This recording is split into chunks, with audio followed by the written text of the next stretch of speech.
Yes, I would have, because we feature English-speaking performers at the quintessentially American event of the Super Bowl. He got selected because Jay-Z, for some reason, has got the choice over who performs at our Super Bowl, who's another problem.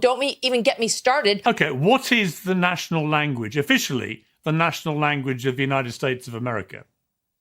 I mean, English. And there's been a push for many years to make it an official, you don't have one. Documented thing. You don't have one. If you would have let me finish my comment, I would have pointed that out, that people have been pushing to make it. But to get up there and perform the whole show in Spanish is a middle finger to the rest of America. Who gives a damn that we have 40 million Spanish speakers in the United States? Right, so Piers Morgan and Megyn Kelly are having a proper dust-up over Bad Bunny at the Super Bowl. And honestly, the hypocrisy on display here is absolutely staggering. We're about to break down every contradiction, every absurd argument about real America and who gets to belong. Stick around, this gets wild. If you love explosive content like this and want to see more, click that subscribe button. Well, talking of pains in the ass, let's get into something, because there are going to be some things that I talk about with you where we're going to be in total agreement. But I'm going to start with something where I know we are totally in disagreement, and that is Bad Bunny. So I got up this morning and I watched it all without reading anything about it. I just thought, I want to watch this completely clean without anyone's view contaminating my brain cells. And I watched all 15 minutes of it. And I've watched every halftime show going back 30, 40 years. I thought, as a piece of theatre, it was the best I've seen. Just the most extraordinary kind of Broadway on steroids piece of theatre. I also thought it wasn't remotely divisive politically in the end. His Grammys speech was, but his performance, I thought, was actually a lot of things which I would have thought people on the conservative right would applaud. It was about love. A couple actually got married. For real, in the middle of it. He was preaching about unity, not just the United States of America, but the wider Americas. What was the problem, Megyn?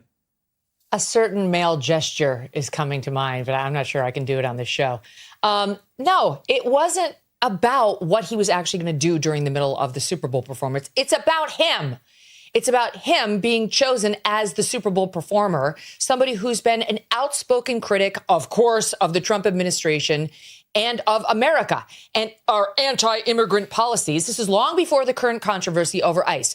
He doesn't want illegals deported from this country. Well, too bad, because the majority of Americans do want that and are not shy about pushing for it. And that's why President Trump got elected. So he and his little buddies over at Green Day never miss a chance to bash the United States of America. He got selected because Jay-Z, for some reason, has got the choice over who performs at our Super Bowl, who's another problem. Don't even get me started on his friendship with Jeffrey Epstein. Why is he choosing who's appropriate for American children to watch during our seminal sporting event? And I'm sorry, Piers, but to get up there and perform the whole show in Spanish is a middle finger to the rest of America.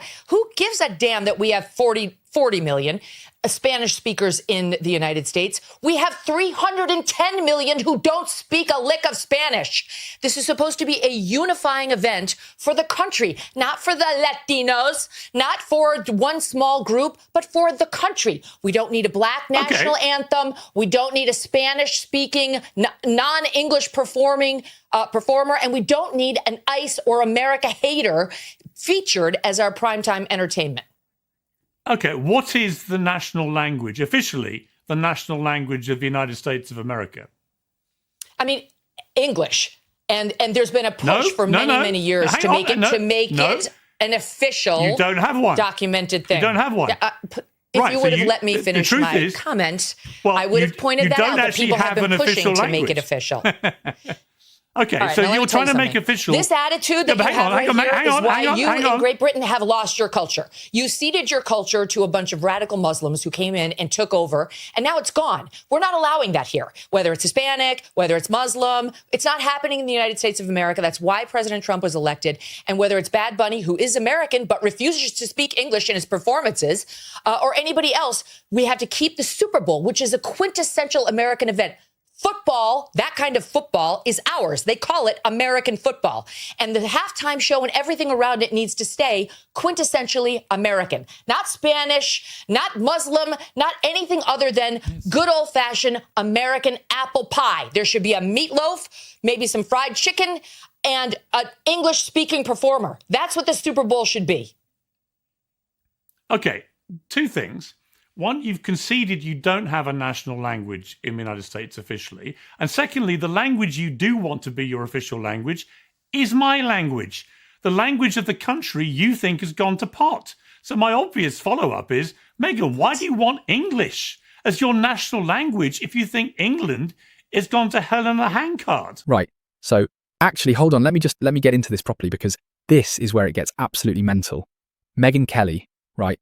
She's sitting there saying, and I quote, "To get up there and perform the whole show in Spanish is a middle finger to the rest of America." A middle finger for singing in Spanish. And here's what kills me. Here's what absolutely does my head in. She then goes on about how English should be the language of America. Piers Morgan, to his credit, and I cannot believe I'm saying that, actually calls her out. He asks, "What is the official national language of the United States?" And she stumbles, because there isn't one. There literally is no official language. She admits it. She admits they don't have one. But wait, it gets better. She then pivots to attacking England, saying Britain has lost its culture. And that's why America needs to protect English. The language of England, the country she just said, has gone to pot. I'm sorry, but the cognitive dissonance here is genuinely staggering. You want English as your unofficial official language, but you're simultaneously dragging the country that language comes from. Pick a lane. You cannot champion English whilst trashing the English. That's not how any of this works. And 40 million Spanish speakers in America? Apparently they don't count. They're just background characters in their own country. Piers, I think those medications for your hip have gone too far. We need to dial back a pill or two, okay?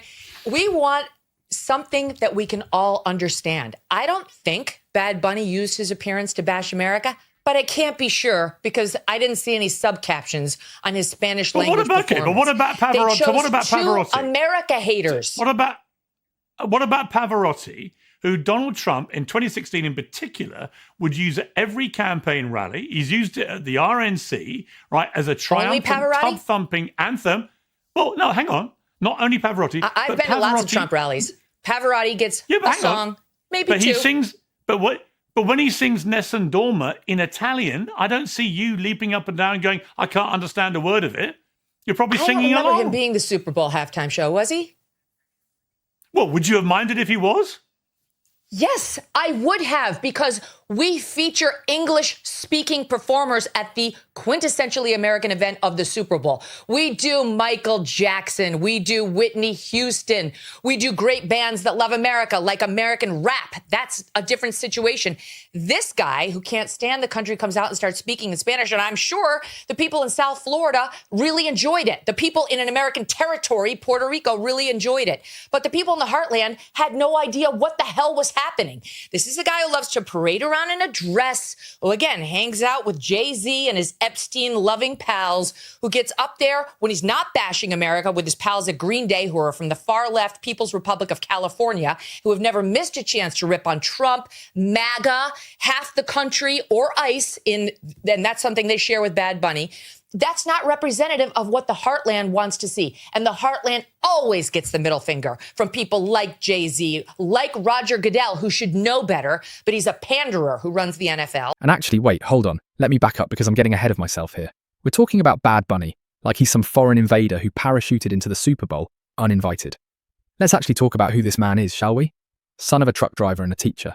Born in Puerto Rico, which, and I cannot stress this enough, is American soil. This isn't some technicality. He was born an American citizen. Full stop. And from those modest beginnings, he becomes the most streamed artist on Spotify for 4 consecutive years. Nearly 20 billion downloads. Grammy winner. Selling out stadiums across the globe. That is the American dream. That's the story they supposedly celebrate, isn't it? The kid from nowhere who makes it to the top through talent and hard work. But suddenly when that kid speaks Spanish and has opinions they don't like, now it's a problem. The performance wasn't divisive. You know what's divisive? Telling someone their success doesn't count because of the language they sing in. Telling 40 million Spanish speakers that their cultural expression doesn't belong on a national stage. Bad Bunny talked about love. about unity. A couple actually got married during the performance, married. But apparently celebrating diverse voices is the real threat to American values, not, the actual exclusion of American citizens from their own cultural moments. And that's why you had probably closer to 10 million people turning the channel and turning to the Turning Point event, which was pro-American, which was absolutely beautiful, which had several references to God and faith and this country, which had a tribute to Charlie Kirk at the end of it, and talked about Jesus and how he can change your life. That's what America's all about. We were founded as a Christian nation. We're still a Christian nation. And what we want is somebody up there to celebrate how freaking special this country is, not a bunch of people who can't stand us. And over what? Over our desire to get illegal immigrants who are raping and molesting our children out of our country. That's all ICE is doing. Okay. And speaking of exclusion, actually, hold on, let me stay on this for a moment, because there's something that really gets under my skin here. This whole notion of traditional American events. What does that even mean anymore? No, seriously, I'm asking. Because the America I'm looking at in 2026 is not the America of 1955. It's just not. The demographics have shifted, the culture has evolved, the country has grown. But here's what gets me. The same people who bang on about freedom of expression, about the First Amendment being sacred, about government overreach, suddenly they want to police who gets to perform and what language they're allowed to sing in. Make it make sense. And Megyn Kelly sitting there saying we were founded as a Christian nation and that the Super Bowl should be quintessentially American, right? But who's America? Because last I checked, critiquing your government isn't un-American. It's foundational. It's the whole point. The nation was built on dissent. The conservative craving for some sanitized, English-only, criticism-free version of patriotism, that's not unity. That's conformity dressed up in a flag. True American unity doesn't demand silence. It doesn't require everyone to sing the same song in the same language. It invites the whole chorus. Art has always been political. Always. And demanding otherwise? That's the real middle finger to democracy. Let me present a different view of Bad Bunny, which is he's the son of a truck driver and a teacher, born in Puerto Rico. He's an American, born there, naturalized American. He is the most successful artist in the world. He's the most streamed artist globally on Spotify for 4 consecutive years, nearly 20 billion downloads in 2025 alone. He has sold 123 million equivalent album sales. He's won Grammys. He's won everything. He is a fantastically successful American story, isn't he? And isn't the fact that he ends up performing at the halftime show exactly the kind of journey that America was founded on, which is a guy who comes from very little, born in America, who actually makes it to the biggest pinnacle because he is, right? I mean, look, I love Kid Rock, okay? And I actually really enjoy the Turning Point show as well. I like them both. But Kid Rock's not had a hit single in the last 11 years. This guy is right now the hottest star in the world, and he should be on the halftime show. I can't think of a compelling reason why not. Because he's too divisive, Piers. I'm giving you the reason. Maybe because you're not an American, you don't get it. He is too divisive a figure. No one would begrudge him his personal success story. Good for him. Great. We love that here in America. Just like we love when our half-pipe freestyle skiers make it to the Olympics. Despite all odds, they overcome them. But when you go overseas wearing the American uniform and you bash America on foreign soil, when you're wearing our stars and stripes, we get very upset here in America. It's not that we don't stand for free speech or differences of opinion or love rags to riches stories. We do, all of those things.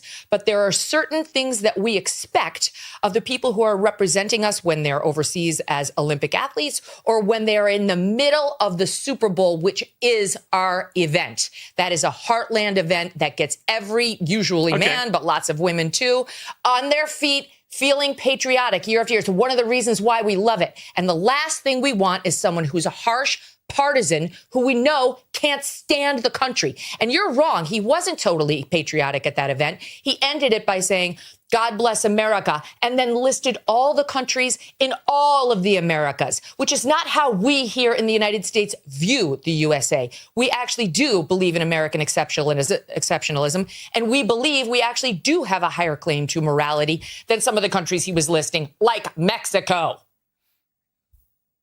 But you wouldn't want him to have his First Amendment rights infringed on his ability to criticize certain policies of a particular Of course not. American No one's talking about government, that. He has no right as to an perform at the as Super an Bowl. American citizen? Really? That's disqualified. So the First Amendment has nothing to do with it. Anyone who's ever been... The First Amendment has nothing to do with it. The First Amendment is about government censorship of speech. Hang on. Anyone who's been critical then of the US government should not be allowed to perform at the halftime show. Is that your position? I don't think that'd be my selection. I do think you should find somebody who is more of a unifier, and there are plenty of them. There are still millions of people out there who have very strong political opinions, but they don't voice them publicly because they realize they're in a line of work where that could be alienating to their customer base. The same is true for these performers. And if you want to be super outspoken, if you want to be a Jane Fonda, then go for it. But don't expect yourself to be placed in the middle of what's supposed to be a nonpartisan event and be a so-called unifier. We put up with this year after year after year. But right now, we're in a serious battle over immigration enforcement, something the country voted for overwhelmingly. And to pick two acts who are as outspoken against that as these two and plop them in the middle of the event is a middle finger by Roger Goodell. It's picking a side in the most divisive debate we're having right now in the country. And it was wrong. It was a mistake. Good. Well, I'm glad we reached a point of zero agreement on that. Well, And speaking of middle fingers to democracy, actually, wait, hang on. Let's talk about the man behind the curtain here. Roger Goodell, the NFL commissioner who apparently gets to decide what real America looks like during halftime. Now look, Megyn's having a go at Jay-Z for supposedly having influence over performer selection, and fair enough, question the process if you want. But here's what genuinely baffles me. The argument seems to be that artists should be excluded based on their political leanings. In America, the country that supposedly champions free speech above all else. Exhales. Right, so let me get this straight. If you've ever criticised a government policy, if you've ever exercised your constitutional right to dissent, you're disqualified from performing at a major American event. That's genuinely terrifying logic, isn't it? And the hypocrisy of claiming this is about unity, while simultaneously demanding we exclude entire cultural expressions, entire languages, entire communities from participation. I mean, come on, you see it, yeah? Here's what I need from you lot. Stop accepting this framing that diversity is divisive. It's not. What's divisive is telling 40 million Spanish speakers that they don't belong at their own country's biggest sporting event. America's strength has always been its plurality. Always. And anyone telling you otherwise? They're not protecting American values, they're trying to redefine them entirely.